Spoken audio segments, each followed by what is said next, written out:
Hello friends, welcome to my YouTube channel. Friends, ये GS two lecture series का 38 number lecture है। आज हम लोग सिक्स्थ शेड्यूल के बारे में पढ़ने वाले हैं। फ्रेंड्स, आशा है कि इससे पहले जो भी लेक्चर्स आए हैं आप सबने उसको देख लिया होगा और उसके नोट्स भी बना लिए होंगे। अगर आपने ऐसा नहीं किया हुआ है तो प्लीज़ जाकर के जीएस2 का जो प्लेलिस्ट है उसको खोलिए और जो भी वीडियो नहीं देखे उसको देखिए, अपने नोट्स बनाइए। अगर ये वीडियो सीरीज आपको पसंद आ रहा है तो इसको शेयर करना बिल्कुल मत भूलिएगा और मेरे चैनल को सब्सक्राइब जरूर कर लीजिएगा। लाइक और कमेंट आप कर ही देंगे। तो आइए शुरू करते हैं आज का लेक्चर।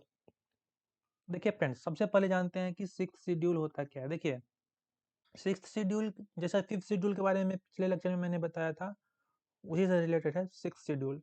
एक्चुअली में क्या हुआ, आर्टिकल 244 ए के बारे में मैंने उस दिन बताया था कि जहाँ पे ऑटोनोमस डिस्ट्रिक्ट काउंसिल एस्टैब्लिश करने का प्रावधान है। ठीक है, आर्टिकल 244 ए सिक्स शेड्यूल से कंसर्न करता है और साथ में ही आर्टिकल 275 भी इसमें आता है। ठीक है, तो ये दो आर्टिकल याद रखिएगा, 244 ए और 275। ठीक है, तो ये सिक्स शेड्यूल है क्यों, जैसे कि आपको समझ में आ गया होगा कि establish what autonomous district council ADC के गठन करने के लिए ये है। कौन से चार स्टेट में, अभी नाम मैं आपको बताने वाला हूँ। देखिए, अब ये समझिए कि जो एडीसी है power to protect and preserve tribal identity and tribal culture. जो वहाँ का ट्राइबल कल्चर है, ट्राइबल का जो आइडेंटिटी है, उसको प्रिजर्व करने के लिए, उसको प्रोटेक्ट करने के लिए जो है ऑटोनोमस डिस्ट्रिक्ट काउंसिल का गठन किया जाता है। उसके पास ये पावर है। ठीक है, देखिए, अब ये पहले देखते हैं कि कौन कौन से एरिया जो है सिक्स शेड्यूल के अंडर आते हैं। सबसे पहले जो है चार स्टेट जो हैं, वो चार स्टेट कहाँ पे हैं, आप जरा ध्यान से देखिएगा। ये चार स्टेट है नॉर्थ ईस्ट में। यहाँ पे देख लीजिए, पहला जो है वो है आपका असम। ठीक है, असम। दूसरा है मेघालय। तीसरा है त्रिपुरा और चौथा है मिजोरम। याद कैसे रखेंगे, देखिए, एटीएम।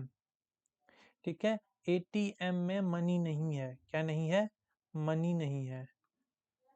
समझ गए, मनी नहीं है यानी कि मणिपुर नहीं है। समझ गए, तो एटीएम में और नॉर्थ ईस्ट में ए से क्या हो जाएगा, असम हो जाएगा, त्रिपुरा हो जाएगा। एम से कंफ्यूजिंग है ना, मणिपुर भी हो सकता है, मिजोरम भी हो सकता है, मेघालय भी हो सकता है ना। तो मेघालय और मिजोरम है जो कि मनी नहीं है, यानी कि मणिपुर नहीं है। तो एटीएम में मनी नहीं है। ये ऐसे करके याद रखिएगा। टोटल चार स्टेट है, आसाम, मेघालय, त्रिपुरा, मिजोरम। ठीक है, अब इसमें कौन कौन से जो है एरिया है वो पर देखिए। पार्ट वन में आता है आसाम। इसमें टोटल तीन एरिया आता है। पहला आता है नॉर्थ कासर हिल डिस्ट्रिक्ट, इसको बोलते हैं डीमा हावलंग। ठीक है, दूसरा है कार्बी एंगलोंग और तीसरा है बोडोलैंड टेरिटोरियल एरिया डिस्ट्रिक्ट। ठीक है, तो ये तीन आप नाम याद रखिएगा।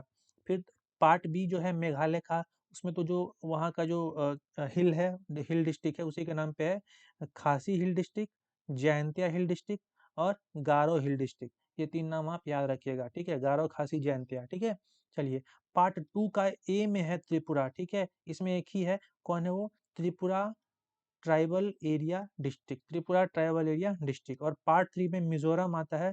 ठीक है, मिजोरम में तीन आते हैं, चकमा डिस्ट्रिक्ट, मारा डिस्ट्रिक्ट और लाई डिस्ट्रिक्ट। कौन से, चकमा डिस्ट्रिक्ट, मारा डिस्ट्रिक्ट और लाई डिस्ट्रिक्ट। ठीक है, आपके सहूलियत के लिए मैंने यहाँ पे ये दिखा दिया हुआ है कि ये कहाँ कहाँ पे है। ठीक है, समझ गए। चलिए देखिए, आगे बढ़ते हैं। यहाँ भी है, यहाँ भी है, यहाँ भी है और यहाँ भी है। ये हो गया मेघालय, ये हो गया त्रिपुरा, ये हो गया मिजोरम और ये हो गया असम। ठीक है, चलिए आगे बढ़ते हैं। देखिए, अब यहाँ पे है कि कुछ पावर है इसमें, है ना, मतलब ऑटोनोमस जो डिस्ट्रिक्ट काउंसिल जो यहाँ पे बनाया जाएगा उसका कुछ अपना पावर होगा। ठीक है, देखिए, तो उसमें पहला पावर आता है लेजिस्लेटिव पावर के रूप में। तो लेजिस्लेटिव पावर के रूप में क्या करते हैं, क्या क्या उसका पावर है, जरा उसके बारे में देखते हैं। देखिए, they can make laws on certain specified matters. कुछ ऐसे मैटर्स हैं जिस पे वो लॉ बना सकते हैं। वो मैटर क्या क्या है, land, forest, canal water, shifting cultivation, village administration, inheritance of property, marriage and divorce, social custom and so on. देखिए क्या क्या बना गया, लैंड पे यानी भूमि पे, जंगल से रिलेटेड, है ना, कैनाल वाटर से रिलेटेड, शिफ्टिंग कल्टीवेशन, झूमिंग कृषि जिसको बोलते हैं, इसका कई तरह का नाम है ना, शिफ्टिंग कल्टीवेशन का। ठीक है, उस सब का नाम लिखिए तो कमेंट बॉक्स में। फिर विलेज एडमिनिस्ट्रेशन, विलेज एडमिनिस्ट्रेशन कैसे होगा उसके बारे में भी ये लॉ बना सकते हैं। और प्रॉपर्टी का इनहेरिटेंस जो होगा उसके मैरिज और डिवोर्स से रिलेटेड लॉ बना सकते हैं, सोशल कस्टम से रिलेटेड बना सकते हैं, ठीक है। तो इस तरह के कुछ लेजिस्लेटिव पावर इनके अंडर होते हैं, ठीक है। और कहते हैं कि laws made under it have no effect until assented by governor. ये लॉ तो बना देते हैं, लेकिन जब तक गवर्नर हम हाँ नहीं बोलेगा कि हाँ ये सही है, इसके अंडर आना चाहिए, तब तक वो इफेक्ट में नहीं आते हैं।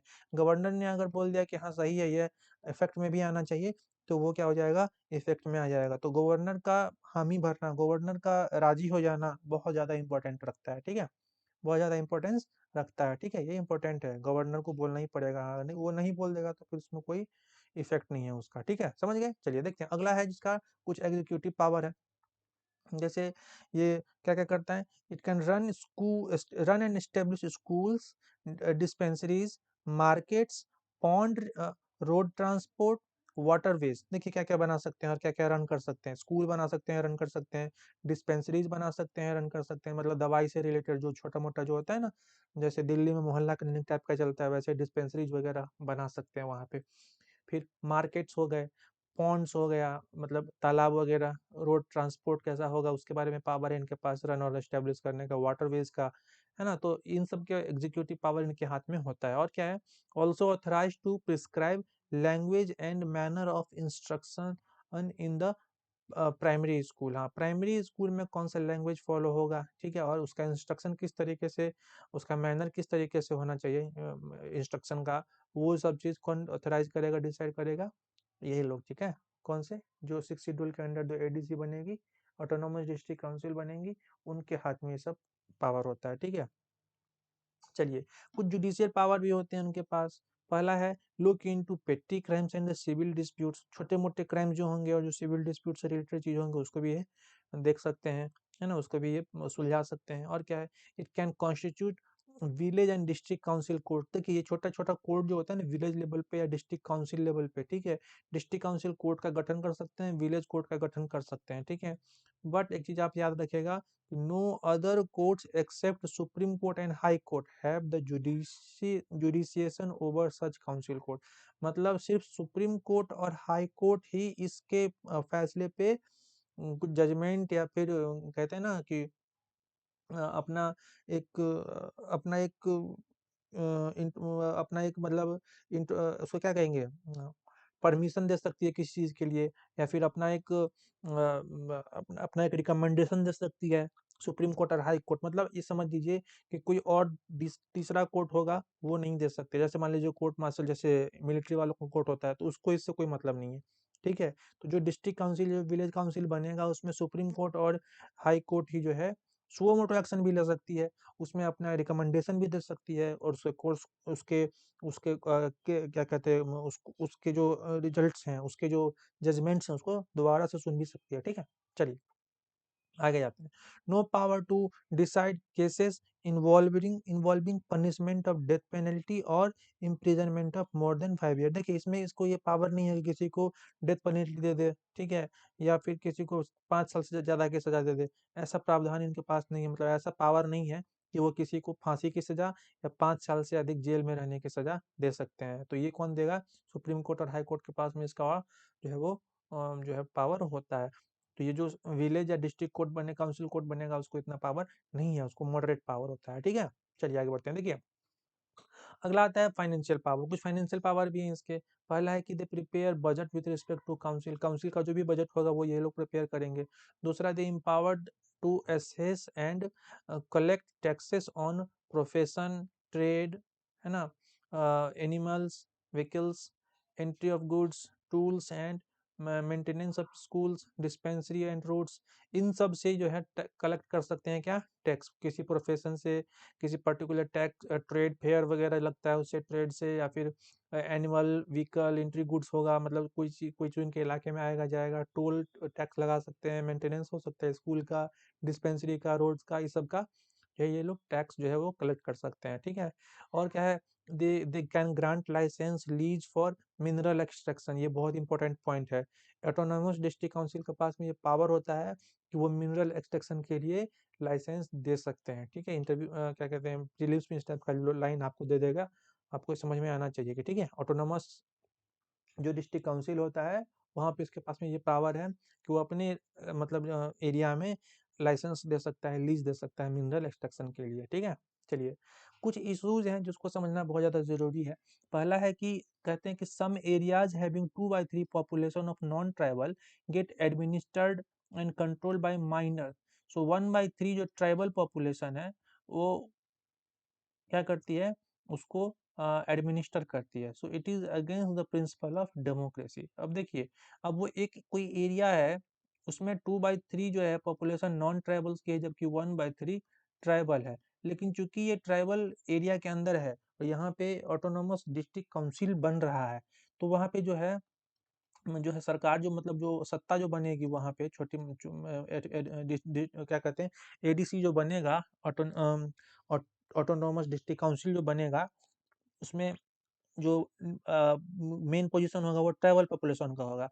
तो जो माइनॉरिटी का पॉपुलेशन वो मेजोरिटी पे क्या कर रहा है, एक तरीके से राज कर रहा है। तो यहाँ पे क्या हो रहा है, प्रिंसिपल ऑफ डेमोक्रेसी जो है वो वायलेट हो रहा है, ठीक है, समझ गए। डेमोक्रेसी का जो मूल सिद्धांत है वो वायलेट हो रहा है, वो उल्लंघन हो रहा है उसका, ठीक है। देखिए, they have become empire within state and they function in autocratic format. देखिए, कह रहे हैं कि एक स्टेट के अंदर में भी एक स्टेट बन गया, कि एम्पायर जैसा बन गया, और वो ऐसे इंडिपेंडेंटली ऑटोक्रेटिक टाइप से जो है वो बिहेव करते हैं। तो ये एक गलत चीज़ है, भारत के जो जो एक तरीके से यूनिटी है उस पे ये असर डालती है, समझ गए इस चीज़ को। तो ये भी एक इशू आ गया। तो तीसरा कहते हैं कि state government has tried to impede its functioning by blocking flow of funds. देखिए, स्टेट गवर्नमेंट क्या करेगा, पैसे नहीं देगा उसको, उसकी गति को कम करने के लिए क्या करेगा, उसके विकास की गति को कम करने के लिए पैसा रोक देगा। तो अभी भी स्टेट गवर्नमेंट जो उस पर जो है कर्व कर सकता है, ठीक है। तो उसका फ्लो जो है वो फंड का वो ब्लॉक कर सकता है, तो उसकी फंक्शनिंग क्या होगी, डिस्टर्ब होती है, ठीक है। ये भी एक इशू है। एक इशू कहते हैं कि financial power of budgeting and legislative power of planning are only on paper. ये कहते हैं कि फाइनेंशियल और लेजिस्लेटिव पावर जो सिर्फ पेपर पे है, ठीक है। कहते हैं कि ये जो है लैक ऑफ फंड की वजह से जो है वो इम्प्लीमेंट ही नहीं हो पाता है, that is not implemented because of lack of fund, ठीक है। और क्या है, अगला जो इशू है वो है governor has excessive power with respect to law, that would be implemented और नॉट, ये दैट इज नॉट सर्टेन, है ना।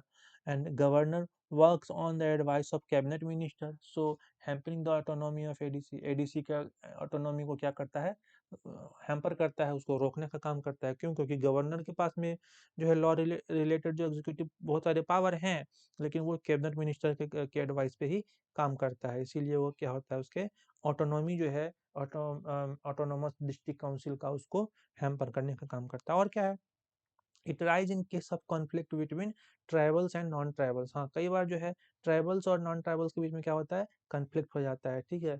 ये क्यों होता है, क्योंकि डेमोग्राफी में चेंज, जैसे मैंने अभी बताया 2/3 पॉपुलेशन नॉन ट्राइबल है, 1/3 ट्राइबल है। तो वहाँ पे नॉन ट्राइबल को क्या होगा, उनको तो ये होगा ना कि यार हमारे ऊपर ट्राइबल वाले राज कर रहे हैं। तो फिर वो लोग एजिटेशन करेंगे, लड़ाई करेंगे, झगड़ा करेंगे। तो ये चेंज जो होता है डेमोग्राफी में, पॉपुलेशन में, उसकी वजह से जो है वो कन्फ्लिक्ट भी जो है वो अराइज हो जाता है, ठीक है। चलिए, अगला जो मुद्दा है इसमें वो है कि no mandatory time limit for reconstruction of ADC once it dissolve. एक बार डिसॉल्व हो गया तो ऑटोनोमस डिस्ट्रिक्ट काउंसिल कब बने दोबारा, इसका कोई टाइम लिमिट नहीं है, ये भी एक इशू है। अगला इशू है कि नो इंडिपेंडेंट इलेक्शनिंग मशीनरी और बॉडीज, कोई ऐसी बॉडी या कोई ऐसी मशीनरी नहीं है जो इसके इलेक्शन कराए इंडिपेंडेंट रूप से। ये सारा का सारा जो डिपेंडेंट है किसके ऊपर, स्टेट इलेक्शन कमीशन के ऊपर, ठीक है। और है कि different level of power in different ADC, अलग अलग एडीसी में अलग अलग अलग लेवल ऑफ पावर है। ऐसा जरूरी नहीं है कि असम में कोई बना है तो उसके पास जो पावर है एडीसी के पास, वही पावर त्रिपुरा वाले के पास होगा, जरूरी नहीं है। वही पावर मेघालय वाले के पास में होगा, वो भी जरूरी नहीं है। समझ में इस चीज को। तो अलग अलग एडीसी में डिफरेंट डिफरेंट पावर है। तो इसीलिए कहते हैं कि एब्सोल्यूट पावर का डिमांड वहां पे देखा जाता है, ठीक है। There is demand of absolute power, ठीक है, समझ गए। अगला, आगे जो इशू है उसमें कहते हैं कि जायजा कमिटी ने जो है नोटिस किया था बहुत सारे करप्शन के केस को। So cases of corruption also noticed by the जायजा कमिटी, वो भी एक इशू है, इसको भी ठीक करना है ना। और क्या है, conflict with act east policy जो है हमारा, उसमें भी कॉन्फ्लिक्ट देखा जाता है। क- कई बार जो है रिस्ट्रिक्शन होता है। क्यों रिस्ट्रिक्शन, किसकी वजह से, रोड ब्लॉक होता है एक्ट ईस्ट पॉलिसी की वजह से। कई बार रोड ब्लॉक हो जाएगा, ठीक है। तो इस चीज़ में क्या होगा, कॉन्फ्लिक्ट देखने को मिलता है। एक्ट जो पॉलिसी है रियलिटी में उसको जो है सही से जो कागज़ पे है मतलब लेटर एंड स्पीड जो होना चाहिए वो हो नहीं पाता है, ठीक है। इसीलिए उसमें कॉन्फ्लिक्ट देखने को मिलता है, ठीक है। एक तो और कॉन्सेप्ट है इनर लाइन परमिट का कॉन्सेप्ट, मतलब कुछ ऐसे रूल बनाए गए हैं जिस लाइन के जिसके परमिशन लेना होता है, मतलब अगर कोई एरिया है इसमें इनर लाइन परमिट जो है वो मतलब क्या एप्लीकेबल है, तो इस लाइन के अंदर अगर आपको जाना है, इस एरिया के अंदर आपको जाना है तो एक स्पेशल परमिट आपको लेना होगा। तो इससे क्या होगा, जब ये चीज़ होता है तो इसके लिए स्पेशल प्रोविजन जो है वो बनाया गया है, ठीक है। तो इनर लाइन परमिट से जो है जो इन्वेस्टर्स हैं, जो टूरिस्ट हैं वो घबराते हैं, ठीक है। क्योंकि इससे इकोनॉमिक डेवलपमेंट बढ़ेगा होगा। देखिए इकोनॉमिक डेवलपमेंट मतलब बढ़ेगा नहीं, घटेगा। इकोनॉमिक डेवलप क्या होगा, हैम्पर होगा, ठीक है। देखिए अब इसमें in the line permit concept में क्या होता है कि कुछ ऐसे रूल एंड रेगुलेशन है जिसमें अगर आप उसको वायलेट कीजिएगा ना तो आप जेल में चले जाइएगा। मतलब ये एक तरीके से ये हो जाता है कि आप जो है वहाँ के नेटिव जो एबोरिजिनल्स हैं, जो मूल निवासी हैं, उनको आप परेशान कर रहे हैं, उनको तंग करने की कोशिश आप कर रहे हैं। तो चूंकि वो अच्छे से रहें, जो एबोरिजिनल्स हैं वो अच्छे से रहें, इसके लिए ऐसे रूल बनाए जाते हैं इनर लाइन परमिट वाला, ठीक है। तो चूंकि इस चीज़ की प्रॉपर जानकारी सबको नहीं होती है, इसीलिए लोग डरते हैं, जो इन्वेस्टर्स हैं वो इन्वेस्ट करने से, जो टूरिस्ट हैं वो घूमने जाने से। तो यहाँ पे क्या होगा, इससे इकोनॉमिक डेवलपमेंट क्या हो जाएगा, हैम्पर हो जाएगा, कम हो जाएगा, ठीक है। चलिए आगे बढ़ते हैं। तो कुछ सजेशन भी आता है इससे। अब देखिए ADC should be covered by state finance commission. जो भी ऑटोनोमस डिस्ट्रिक्ट काउंसिल बनना है उसको स्टेट फाइनेंशियल कमीशन से जो है कवर्ड करना चाहिए। उसके हिसाब से उसको जो है उसको क्या कहते हैं, फंडिंग का व्यवस्था किया जाना चाहिए, ठीक है। उसके बाद में है एडीसी मस्ट बी री constitution with in 6 month of dissolution. जैसे ही डिसोल्यूशन होता है एडीसी का 6 महीने के अंदर उसको रिकॉन्स्टिट्यूट किया जाना चाहिए। 1/3 रिप्रेजेंटेटिव जो है वो वुमन होनी चाहिए उसमें। एस्टेब्लिशमेंट जो है वो पंचायत और पंचायत एडीसी एडीसी में भी पंचायत की व्यवस्था किया जाना चाहिए विलेज लेवल पे, है ना। जो पीआरआई हम जो बोल रहे थे पंचायती राज इंस्टीट्यूशन, उसकी व्यवस्था जो है वो वहाँ पे भी की जानी चाहिए। फिर सीए भी जो है उसका इम्प्लीमेंटेशन किया जाना चाहिए। सीए समझते हैं ना, सीए का फुल फॉर्म लिखिए तो कमेंट बॉक्स में। अभी बहुत बवाल हुआ था इसके लिए, चलिए थोड़े दिन पहले। चलिए ठीक है, need of redefine the boundaries of ADC. कई ऐसे एडीसी हैं जहाँ पे उसके बाउंड्रीज को रीडिफाइन करने का जरूरत है, तो वो भी एक बहुत अच्छा सजेशन कहा जा सकता है। एक कहते हैं कि इंक्लूजन जो होना चाहिए नॉन ट्राइबल पीपल का भी एडीसी के अंदर, ठीक है। इससे क्या होगा, जो पॉपुलेशन और परसेंटेज है उसके हिसाब से अगर कर दिया जाएगा तो फिर कॉन्फ्लिक्ट वगैरह का जो देखने को मिलता है इशू, वो सब जो है वो कम हो जाएगा, ठीक है। तो इसीलिए inclusion of non tribal people in ADC depending on the population of percentage, ठीक है। तो इतना ही था सजेशन, ठीक है। अब देखिए जाते जाते आप इस चीज़ को समझिए, कल हमने शेड्यूल फिफ्थ के बारे में पढ़ा था, फिफ्थ शेड्यूल एरियाज के बारे में। अभी हम सिक्स शेड्यूल एरियाज के बारे में पढ़ रहे हैं। तो देखिए दोनों का जो मोटा मोटी अंतर है, जो दोनों का डिफरेंस है, वो जरा देख लेते हैं। देखिए फिफ्थ शेड्यूल में क्या कहते हैं, constitution call them with different names, scheduled area under fifth schedule है। कॉन्स्टिट्यूशन उसको अलग अलग नाम से कहता है, जैसे scheduled area under fifth schedule के अंदर scheduled area. Constitution calls them with different name, namely tribal areas under six schedule. तो जब भी सिक्स शेड्यूल की बात होगी तो वहाँ की उसके अंदर क्या आएगा, ट्राइबल एरिया आएगा, ठीक है। पहला चीज आपको समझ में आ गया। दूसरा हो गया executive powers of the union extended in scheduled areas. Fifth schedule में जब भी एग्जीक्यूटिव पावर होता है जो यूनियन का एग्जीक्यूटिव पावर है वो शेड्यूल्ड एरिया को एक्सटेंड कर दिया जाता है, और area remain with in executive authority of the state. यहाँ पे जो भी एग्जीक्यूटिव अथॉरिटी स्टेट का है उसी के हाथ में ये होता है, ठीक है। सिक्स शेड्यूल में समझ गए। फिफ्थ शेड्यूल में क्या होता है, शेड्यूल्ड एरिया को एक्सटेंड कर दिया जाता है। और क्या है फिफ्थ शेड्यूल कहता है कि it envisages the creation of tribal advisory council. ये ऐसा मतलब इनविसेज करता है सिर्फ। यहाँ पे क्या है कि district council and regional council with certain legislative and judicial power. यहाँ पे कुछ लेजिस्लेटिव और जुडिशियल पावर के साथ ये दोनों चीज़ें डिस्ट्रिक्ट काउंसिल और रीजनल काउंसिल जो है वो प्रोवाइड करवाए जाते हैं। सिक्स शेड्यूल में थोड़ा सा ज़्यादा पावर है यहाँ पे, ठीक है। यहाँ पे 20 मेंबर है, यहाँ पे 30 मेंबर है। सिक्स शेड्यूल में 30 हैं, फिफ्थ शेड्यूल में 20 हैं, ठीक है मेंबर। और क्या है, काउंसिल जो है fifth schedule in creation of state legislature, ठीक है। Council of fifth schedule is creation of state legislature. यहाँ पे स्टेट लेजिस्लेशन क्रिएट करता है। The council of six schedule in the product of the constitution इस पर। यहाँ पे कॉन्स्टिट्यूशन खुद करता है, कॉन्स्टिट्यूशन का ये मतलब प्रोडक्ट है, और ये स्टेट लेजिस्लेचर इसको मतलब प्रोड्यूस करता है, ठीक है। और जो है कंक्लूजन में क्या लिख सकते हैं, देखिए कंक्लूजन जो है वो आप अपने मन से लिख लीजिएगा, मैं बस एक बार इसको बता देता हूँ, थोड़ा सा आपको क्या कहते हैं हिंट देने के लिए देखिए क्या लिखता हूँ कि special constitutional protections are indeed required for marginalized section to ensure that historical wrongs done to them are reversed and not repeated, but it has denied justice to the non-tribals who have lived in ADCs for generation but ended up marginalized। क्या लिख दिया मैंने कि जो special constitutional protections है वो ये कहा कि मार्जिनलाइज सेक्शन को जो है वो हिस्टोरिकल हिस्ट्री में जो कुछ उनके साथ रॉन्ग हुआ है उसको रिवर्स किया जाए, उनको रिपीट ना किया जाए, लेकिन फिर भी जो उनको जस्टिस जो है वो नहीं दिया गया, जो नॉन ट्राइबल है उनको, ठीक है? मतलब हाँ, जो जो वहाँ पे जो denied justice to the non tribals, मतलब वो जो एडीसी में जो रहने वाले नॉन ट्राइबल्स उनको जस्टिस अभी भी नहीं मिल पाया, ठीक है? तो इसीलिए जो है वो अभी भी मार्जिनलाइज्ड रह गए। तो इसीलिए government hence the government and other agency need to win the confidence of the tribals and non-tribals within the region and being a sense of security and belongingness among them to deal with this sensitive issue। मतलब क्या हो गया कि ये government को जो है वो ट्राइबल और नॉन ट्राइबल दोनों का जो है वो कॉन्फिडेंस को जीतना होगा, जिस उस रीजन के अंदर रहने वाले जितने भी ट्राइबल एंड नॉन ट्राइबल हैं सबका, जिससे कि जो सिक्योरिटी का और जो बिलोंगिंगनेस का जो एक सेंस है वो उनके बीच में बन सके और इस सेंसिटिव इशू से हम आसानी से डील कर सकें। तो इसको आप बस कॉपी कर लीजिएगा, वीडियो पॉज करके नोट ज़रूर बनाइए। मैं आपको गारंटी के साथ कह रहा हूँ जिस दिन ये लेक्चर खत्म होगा और आप अपने नोट्स को उल्टा के देखिएगा, अभी तक जो जिन बच्चों ने किया होगा ना 30-40 लेक्चर होने वाले हैं, 38 लेक्चर तो हो चुके हैं। आप इस लेक्चर इतना अगर आपने नोट्स बना लिए होगा ना तो आप खुद ही खुश हो रहेंगे देख कर के मेरा कितना अच्छा नोट्स प्रिपेयर हो गया। ठीक है? तो नोट ज़रूर बनाइए, ठीक है? जो पढ़ाता हूँ उस पे ध्यान दीजिए, बैकग्राउंड का नॉइज़ को बिल्कुल इग्नोर कर दीजिए, वो होता रहता है, ठीक है? चलिए, तो आज के लेक्चर में इतना ही। Please like, share, comment and subscribe ज़रूर कर दीजिएगा। इसको स्कैन करके जो है वो आप क्या कहते हैं टेलीग्राम ग्रुप को जॉइन कर सकते हैं, नहीं तो आप वहाँ पे आप इसके डिस्क्रिप्शन बॉक्स में भी इसका लिंक होगा, वो आप देख सकते हैं। अच्छा, कई बच्चे पूछ रहे थे कि प्लेलिस्ट कहाँ से मिलेगा, तो प्लेलिस्ट के लिए एक इसका डिस्क्रिप्शन मैंने दे दिया हुआ है नीचे, या फिर आप सीधे मेरे इस पे जाकर के मेन मेन अकाउंट पे जाकर के मेन चैनल पे जाकर के जो है आप वहाँ से डायरेक्ट प्लेलिस्ट में देख सकते हैं जीएस2 का। तो आज के लिए इतना ही। Take care, bye bye, all the very best for the future, bye.